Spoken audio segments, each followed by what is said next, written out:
تخيل انك ماشي في غابة هادية، بتسمع صوت مية بعيدة تفتكرها نهر عادي.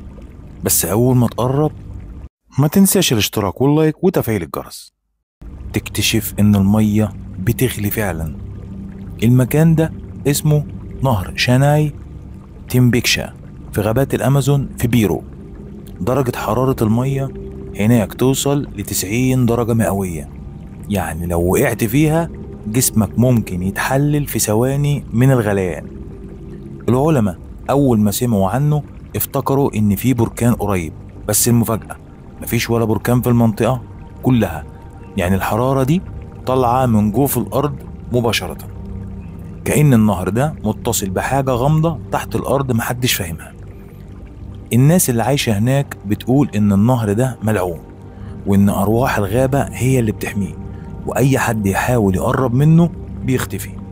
وفي علماء بيقولوا إن النهر ده ممكن يكون مفتاح لفهم قلب الأرض أو لب الأرض نفسه، لأن الطاقة اللي فيه مش شبه أي حاجة تانية على الكوكب.